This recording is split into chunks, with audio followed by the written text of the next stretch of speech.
bahkan sempat seperti yang saya bilang tadi Mas, sempat mau ditutup karena ada tawaran bisnis lagi tapi di luar kota. Ditawari sama teman saya yang mereka juga sebenarnya gara-gara peduli. Nah, teman saya itu ngomong, coba sekarang tanya ke ibumu, sekarang kan orang tuamu tinggal ada ibu. Kalau ibumu nyuruh lanjut, berarti ya udah, meskipun orang lain suruh pindah, kamu berarti lanjut. Waktu ibumu nanti bilang ya udah kamu berangkat aja, ya di sini akhirnya ditutup. Nah, waktu akhirnya saya tanya ke ibu, Ma, ini masih rugi posisinya. Kalau diterusin berarti kita akan grogoti tabungan kita selama ini. Tapi ini ada tawaran nih, ada teman yang menawarkan solusi. Memang di sini ya harus ditutup. Kemudian saya pindah ke Purwokerto.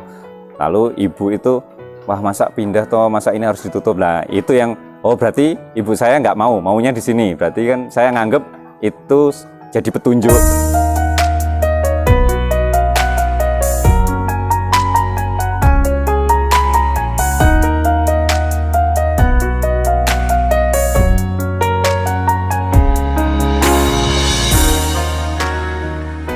Assalamualaikum warahmatullahi wabarakatuh. Selamat datang di Garung Farm. Saya Surya selaku pemilik dari Garung Farm. Lokasi Garung Farm ini ada di Blitar, di lingkungan Combong, Kelurahan Garum, Kecamatan Garum, Kabupaten Blitar. Garung Farm di sini kami fokusnya, prioritas kami adalah breeding ternak, khususnya domba. Kalau Garum seperti dari namanya itu adalah menunjukkan lokasinya saja supaya mempermudah, yaitu Garum Farm gitu. Kalau fokus kami prioritas saat ini adalah strateginya untuk breeding, sehingga untuk sementara ini kita masih memperbanyak induan-induan seperti itu, Mas. Jadi kalau di sini kami setelah mencoba antara kambing dan domba, ternyata buat kami lebih cocok untuk breeding di domba. Nah, kemudian yang kami fokuskan dombanya adalah domba yang penambahan bobotnya secara genetik itu lebih cepat, Mas. Jadi untuk di sini mayoritas crossing Texel untuk dombanya karena kami fokusnya untuk konsumsi pedaging. Lalu jenis lainnya ada seperti ini, Dorper. Tapi kami Dorpernya juga nggak ada yang full blood, adanya F1, F2 karena memang fokusnya adalah untuk pedaging. Jadi kalau untuk kambing malah cuma sedikit karena ternyata menurut kami lebih merepotkan kambing daripada domba. Inspirasi sebenarnya malah kalau bisa dibilang ternak yang milih saya, bukan saya yang milih ternak. Jadi dulu itu misalnya 5 tahun yang lalu, Mas, saya ditanya, kamu misalnya ada peramal nih datang ke tempat saya, kamu 5 tahun lagi akan ternak. Itu malah mungkin saya sendiri nggak bakal percaya bakal akhirnya ternak ini, ternak domba, ruminansia ini. Cuma setelah sejak COVID kami pindah karena ada lahan, alhamdulillah ada lahan di Blitar. Terus almarhum ayah itu cuma bilang kalau dulu itu para nabi itu kan beternak atau pengembala kambing domba. Berarti mestinya kalau mau bisnis ke arah situ nggak mungkin dong beliau-beliau itu menjerumuskan umatnya. Nah, kami ya udahlah, kita berarti moga-moga juga dengan niat menjalankan itu semua, misalnya itu dianggap sunnah, moga-moga bisa dapat berkahnya. Akhirnya diputuskan untuk beternak domba dan kambing yang sekarang malah fokusnya ke domba, Mas. Kendalanya itu mungkin bisa 10 episode sendiri, Mas, mungkin kalau saya itu. Jadi kalau karena saya backgroundnya dulu bukan peternakan. Setelah saya malah 9 tahun ini dulu sampai 2019 itu pegawai bank. Lalu setelah itu merasa kok kayaknya nggak sreg dengan pekerjaan ini, akhirnya dia memutuskan untuk resign. Jadi ketika mulai menggarap ini, itu hampir di awal-awal hampir setiap hari itu ada ternak yang mati. Ada domba atau induan setelah lahiran lumpuh. Kalau enggak nanti malah abortus atau apa namanya, dia melahirkannya sebelum waktunya, jadi induknya mati, anaknya mati, terus belum penyakit-penyakit lainnya. Jadi karena otodidak awalnya, pakan kami juga awalnya cuma rumput aja isinya, sehingga kalau dibilang misalnya kebodohan-kebodohan yang saya lakukan itu bisa panjang, tapi salah satunya itu tadi masalah pemeliharaan karena saya tadinya bukan peternak, kemudian pakan, lalu pemilihan indukan atau bibitnya. Kalau misalnya disimpulkan untuk sekarang ini kurang lebih, nanti bisa lah misalnya kita ngobrolin 100 kebodohan saya waktu ini, itu malah mungkin banyak. Kalau kendalanya kurang lebih kalau disimpulkan masalah nutrisi, masalah bibit, terus kemudian manajemen pegawai. Itu sih yang saya rasakan di awal, akhirnya malah berantakan. Awalnya itu paling banyak dulu itu kalau di luar kurban sekitar mungkin cuma 12-an Mas.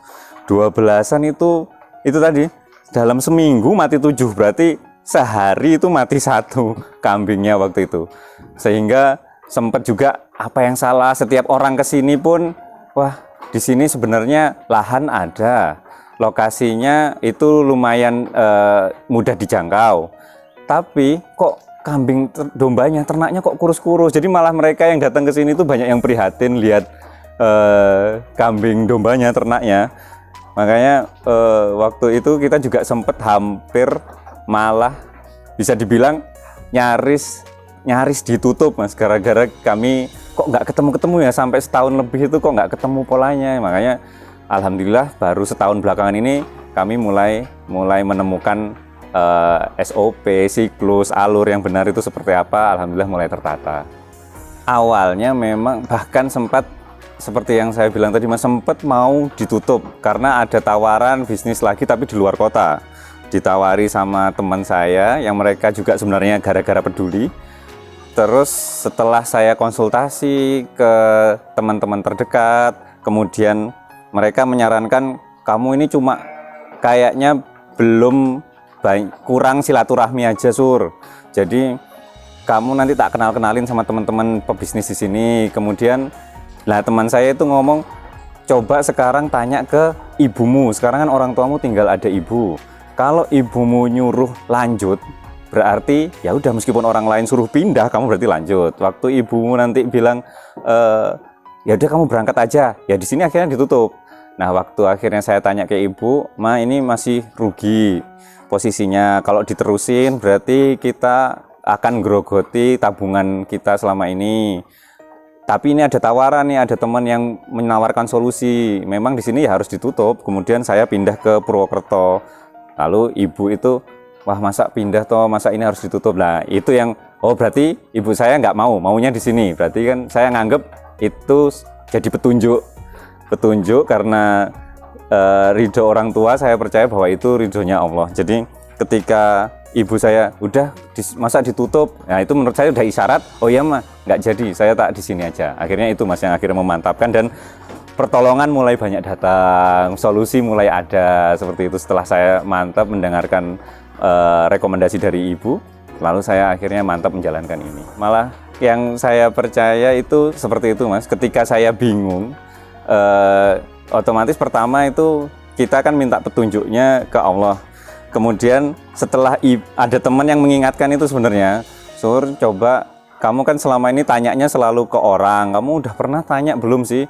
Ketika buntu itu tanyanya, ya Allah saya nggak tahu lagi harus gimana. Nah, oh iya Mas, itu belum pernah saya lakuin, ya udah tak coba. Nah setelah itu mulai itu teman-teman ngasih masukan, termasuk ibu yang teman rekomendasiin tanya ibumu. Terus saya tanya ibu, akhirnya karena saya juga percaya itu, dan terbukti sejak saya tanya, Mas saya berarti gimana, berangkat enggak janganlah, masa sini tutup. Itu ada banyak orang baik yang mulai berdatangan. Dulu kayaknya sering ditipu, terus ini mulai orang baik berdatangan, bahkan mereka ada yang nggak mau digaji sepeser pun untuk bantuin Garong Farm. Jadi saya percaya dari doa ibu, dari restunya ibu, itulah restunya Allah juga bisa datang. Alhamdulillah sekarang ini di 221 sekitar itu Mas. Untuk indukan dombanya itu ada di 120-an ekor, ada kambing, terus anak-anakan lepas sapi dan maupun yang belum lepas sapi. Kalau di total itu posisi minggu lalu 221 ekor totalnya. Jadi yang awalnya saya cuma bahkan 12 saja nggak pede, 70 habis itu banyak yang mati. Begitu dapat ini, dapat restunya orang tua itu kayak gampang gitu. Nambah itu juga pegawai ditanyai lebih ringan mana, kayak dulu sama sekarang, malah entengan sekarang. Padahal dulu cuma 70, sekarang 200, itu mereka nganggap ini sekarang lebih enteng daripada yang dulu. Makannya di sini kami mayoritas adalah hijauan, Mas. Jadi 70% sampai 80% itu kami dari hijauan. Alhamdulillah kami ini berada di Blitar, di mana limbah pertanian itu banyak, melimpah. Hijauan dari buat ramban pohon-pohon yang dipapras itu juga banyak, sehingga variasinya itu kita bisa bermacam-macam, bisa beragam. Sehingga untuk sekarang masih kami terutama untuk indukan itu mayoritas sekitar 80%, 85% adalah hijauan yang terdiri dari rumput dan ramban. Sekitar 15%-nya itu baru konsentrat. Nah, ini berbeda dengan untuk yang lepas sapih. Kalau lepas sapih, karena kami ingin percepatan penambahan berat atau ADG-nya, maka kami porsinya lebih banyak, sekitar 30% itu konsentrat. Sedangkan kalau indukan, kalau seandainya selama pengalaman ini seandainya mereka obesitas, itu malah birahinya rendah, malah mereka malas gerak, malas kawin. Jadi akhirnya jangan sampai yang induk ini obesitas, tapi fokus penggemukannya bisa jadi kita itu semacam hybrid untuk indukan ini breeding, anakannya dibesarkan. Nah, yang besarkan itu pakannya kita lebihkan. Ya Mas, untuk pakan, jadi kalau di sini manajemen pakannya kami beri pakannya itu sehari 3 kali, setengah 8, setengah 12 waktu siang, kemudian setengah 4 untuk sorenya. Porsi untuk yang sore itu biasanya kami banyakkan karena waktunya panjang. Waktunya itu sampai pagi lagi, jadi supaya mereka ketika lapar pun masih ada cemilan di tempat makannya. Kalau untuk komposisinya atau strateginya mungkin nanti kita bisa bahas lebih lanjut lagi Mas, karena itu prosesnya juga lumayan panjang. Kalau dombanya mayoritas kami menggunakan yang cross texel, sama ada beberapa Dorper. Itu karena pertimbangan penambahan beratnya dibandingkan jenis yang lokal itu lebih cepat. Jadi dengan jumlah makanan yang sama, yang diserap karena genetiknya juga lebih baik, sehingga yang diserap jadi daging itu lebih banyak dibandingkan yang lokal. Sehingga dengan effort, dengan usaha yang sama tapi hasilnya malah lebih bagusan ini, sehingga kami fokus untuk penggemukan untuk indukannya itu di crossingan. Kalau di Garum Farm kami enaknya domba itu juga bisa dikoloni Mas. Jadi akhirnya kalau kambing itu meskipun sesama betina pun bisa saling bully ketika ukurannya berbeda signifikan. Jadi yang kecil nanti bisa kalah, bisa dari segi pakan bisa kalah. Nah, kalau domba enaknya ini mereka lebih kalem, nggak agresif. Jadi kami bisa lebih efektif dalam mengawinkan. Seperti yang di sebelah sini ini satu pejantan diisi 20 betina. Jadi kandangnya kandang koloni, dikasih sekat sama ada pintu di belakang, sehingga dia nanti bisa langsung nih milih mana yang birahi, mana yang siap kawin. Nanti si jantan ini bisa langsung tahu lah, nggak perlu kayak kambing itu kan harus kita jodohkan ini sama ini. Belum kalau nanti ternyata masa birahinya udah lewat, akhirnya rugi waktu. Nah, kalau di sini enaknya mereka tinggal pilih mana yang kira-kira birahi untuk mereka kawini. Sistemnya koloni Mas untuk perkawinan. Jadi di sini ada beberapa, karena kami itu juga senang bereksplorasi. Kami di sini tuh di Garum Farm juga senang nyoba sesuatu kira-kira mana yang paling efisien, yang optimal. Kalau kandang pertama kami di sini Mas, kandang di sini bisa dikatakan kandang kawin, tapi menurut kami terlalu tinggi. Sehingga setelah kandang pertama dievaluasi, kami bikin lagi, ternyata kalau ada kandang semi umbaran, itu baik untuk yang bunting-bunting. Jadi mereka ternyata kalau semakin banyak gerak, kena matahari, itu malah mengurangi resiko untuk kegugurannya lebih besar. Jadi malah berkurang banyak setelah ada kandang umbaran. Lalu ada juga kandang lepas sapih. Nanti di situ karena yang dijual mayoritas adalah lepas sapih, di situ ada semacam showroom domba-domba atau kambing yang lepas sapi yang siap dibeli. Itu ada yang tersendiri. Kemudian ada lagi kandang untuk melahirkan. Jadi karena kami takut kalau kandang panggung ini anaknya nanti ada yang terjepit kakinya, resiko terjepit, untuk mengurangi resiko itu maka kami buatkan kandang melahirkan itu langsung di tanah. Nanti setelah anaknya itu cukup kuat untuk berdiri, cukup lincah, kami naikkan lagi ke kandang panggung supaya nanti pemeliharaannya, pemberian makannya nggak terpisah, lebih memudahkan. Tapi untuk waktu awal-awal melahirkan, baru hari pertama langsung kita turunkan di kandang bersalin. Itu Mas jenis-jenisnya. Di Garum Farm ini lahan yang dipakai itu totalnya yang dipagar itu ada 200 ru atau setara 1.400 meter persegi. Jadi kalau untuk yang dipakai, nah kami bagi-bagi ini ada kambing domba untuk ternak, lalu ada untuk tanaman hias juga. Kurang lebih untuk kandang kambing domba ini ternak sekitar 50% ya, berarti sekitar 100 ru-nya atau 1.400 tadi, maaf tadi saya 200 ru itu setara 2.800 meter persegi. Yang dipakai untuk ternak itu sekitar 1.400 meter persegi atau 100 ru-nya Mas. Bank pakannya itu kalau misalnya kami Garum Farm ini boleh sombong, itu ya seluas Kabupaten Blitar itu bank pakan kami Mas. Jadi karena kami berusaha untuk mendapatkan hijauan yang variatif. Nah, supaya tidak meningkatkan biaya, kami pun harus berinovasi dengan cara mencari, karena alhamdulillah di daerah sini itu banyak limbah pertanian, seperti misalnya jagung. Jagung kan mereka, para petani yang diambil adalah jagungnya. Nah, kebunnya, padahal masih ada jagungnya kecil-kecil, itu begitu kami minta, Bu ini boleh dipakai, Pak ini kebunnya boleh kami minta. Itu malah mereka dengan sangat terbuka, oh silakan Mas, kami malah seneng malah dibantuin. Jadi akhirnya terjalinlah simbiosis mutualisme antara kami dengan petani. Begitu juga nanti ketika ada musim hujan kemarin itu kan banyak angin, sehingga banyak pohon-pohon yang dipapras untuk dirampingkan.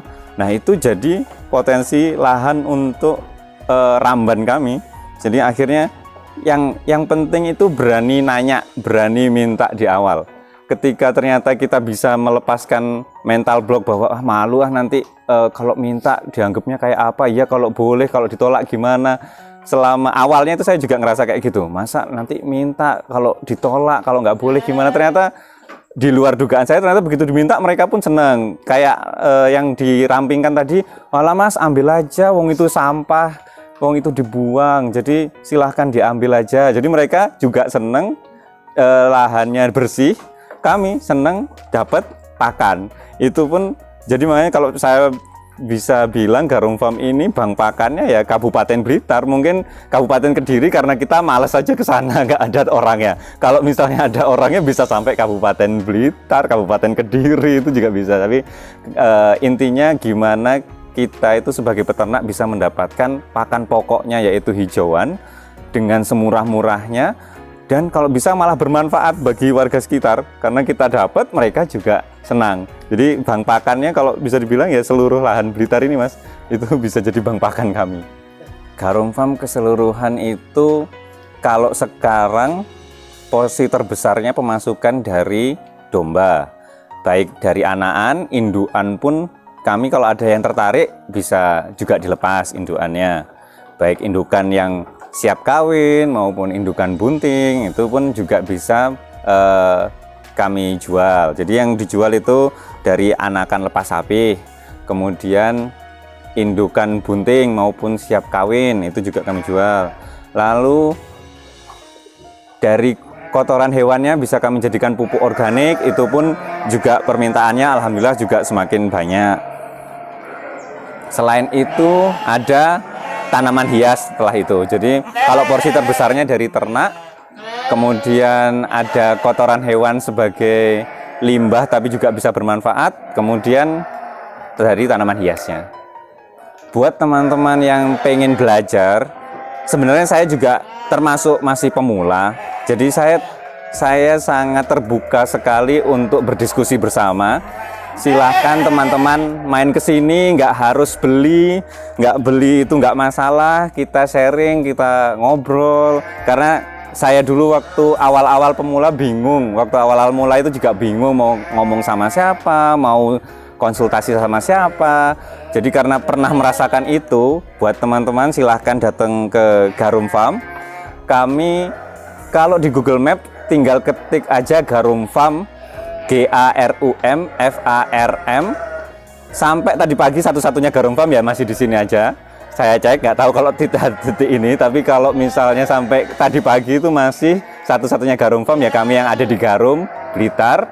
Untuk kontak person bisa ke saya di Surya di 0812 1819 5179. Silahkan teman-teman kalau mau ke sini kita ngobrol bebas, santai.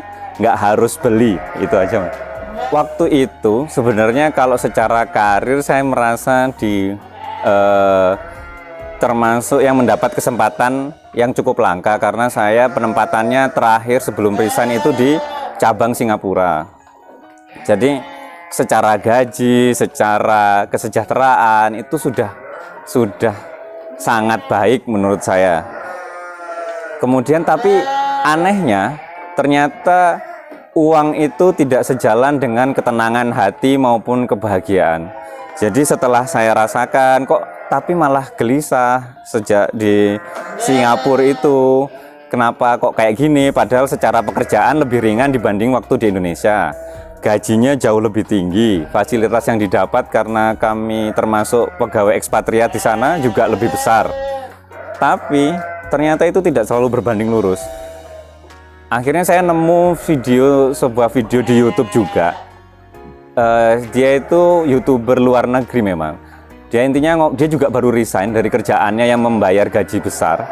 Terus dia bilang, masa sih hidup itu cuma hidup lalu bayar tagihan terus mati?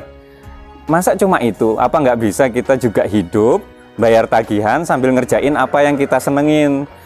Kan itu jadi lebih bermakna, hidup hariannya kita juga lebih merasa berarti. Nah itu yang waktu itu kena saya, iya ya saya ini nggak gitu senang, ini bukan passion saya, kerjaan ini karena saya dulu ngelamarnya ini terus keterima, bukan bener-bener cita-cita saya. Tapi setelah dijalani 9 tahun ternyata ini saya kayaknya passion saya bukan di sini, dan menurut saya resikonya juga cukup besar. Kalau kerja di bank itu, terutama kalau di BUMN kan seandainya ada yang macet, nanti kami juga bisa dimintai pertanggungjawaban karena ini merupakan aset negara salah satunya. Jadi yang misalnya salah satu kemungkinan terburuk karena merugikan negara bisa pidana misalnya gitu kan. Nah ini saya udah nggak passion di bidang itu, tapi ngambil resiko setinggi itu ngapain? Tapi saya alhamdulillah sama sekali nggak ada masalah dengan rekan-rekan kerja saya. Justru saya kangen sama mereka karena nggak ada masalah. Kami juga biasa tetap kontak. Cuma bagian kerjaannya itu Mas yang bikin saya itu nggak tenang ketika waktu masih di bank. Nah begitu di ternak, memang penghasilan belum setinggi waktu di bank. Tapi kemenangan terbesarnya itu Senin udah nggak berasa Senin lagi. Jadi Senin itu kita ketemu Minggu itu udah stres, aduh Minggu besok Senin kerja lagi, ketemu Jumat itu seneng, karena besok Sabtu libur. Nah itu jadi indikator berarti kita nggak suka sama yang kita kerjain. Terus akhirnya begitu saya keluar, itu kemenangan terbesar yang langsung saya rasakan, Senin nggak kerasa Senin lagi. Alhamdulillah kalau orang tua waktu itu cuma nanyakan setelah ini kamu mau gimana. Waktu itu memang belum ada rencana Mas. Rencananya adalah pengen cari beasiswa S2 ke luar negeri. Tapi ternyata masih belum dapat di situ. Akhirnya karena saya basicnya dulu keuangan, industri finansial, maka saya buka konsultan laporan keuangan. Karena memang dulu saya analis laporan keuangan, ya saya bisanya itu, saya mulai dari situ. Sekarang masih jalan tapi di handle sama teman, karena waktu sejak pandemi nggak bisa ketemu klien, kemudian nggak bisa demo untuk demonstrasi aplikasi softwarenya, akhirnya diputuskan sama ayah saya juga pensiun hampir di waktu yang sama. Ayah saya pensiun, saya terus resign. Ayah saya ngajak, yuk kita ke Blitar aja, yuk kita ada lahan di sana, kita garap aja. Ya udah, akhirnya kami pun jadi satu rumah. Untuk biaya hidup ya dari tabungan yang kemarin-kemarin itu buat bertahan hidup, sama sebagian dimasukkan ke modal, diputar jadi usaha ini. Jadi kalau awalnya memang nggak langsung ke ternak. Awalnya laporan keuangan itu analis, konsultan, kemudian karena pandemi akhirnya banting setir ke ternak yang alhamdulillah sekarang malah berkembang. Untuk teman-teman yang saat ini sudah memulai ternak tapi rasanya kok sepertinya belum ketemu jalannya, atau yang bagi yang ingin memulai misalnya, itu intinya jangan mudah tetap termotivasi tapi jangan terintimidasi, Mas. Karena dulu saya termasuk yang terintimidasi sehingga kayaknya pengen buru-buru langsung isi kambing domba banyak, padahal pakan belum siap, kandang belum siap, manpowernya, orang-orangnya belum siap untuk pemeliharaan segitu banyaknya. Gara-gara terintimidasi, oh kalau banyak nanti hasilnya banyak. Terutama mungkin yang paling mengintimidasi kata-kata peternak milenial, peternak modern. Menurut saya kalau kita memandang itu seolah-olah wah punya saya masih sistemnya tradisional nih, berarti apa bisa sukses kalau masih tradisional. Jadi nggak usah terintimidasi dengan istilah itu, tapi tetap termotivasi menjalankan yang terbaik. Intinya kalau saya akhirnya ya udah, yang ada masalah kita selesaikan, ketemu satu masalah kita selesaikan, nggak usah yang terlalu canggih-canggih mikirnya jauh-jauh, karena saya juga bukan tipe yang bisa merencanakan sampai sebulan ke depan, paling seminggu ke depan gitu aja, Mas. Sehingga kalau pelajaran yang dulu sempat saya rasakan untuk beternak itu jangan mudah terintimidasi tapi tetap termotivasi. Terima kasih teman-teman sudah menemani kami, sudah berkunjung di Garum Farm. Kami sangat terbuka untuk teman-teman yang ingin sharing, ngobrol, nggak usah tentang peternakan, tentang hidup atau apa, kami pun siap ngobrol-ngobrol di sini. Jadi terima kasih, semoga berkah selalu untuk kita semua. Assalamualaikum warahmatullahi wabarakatuh.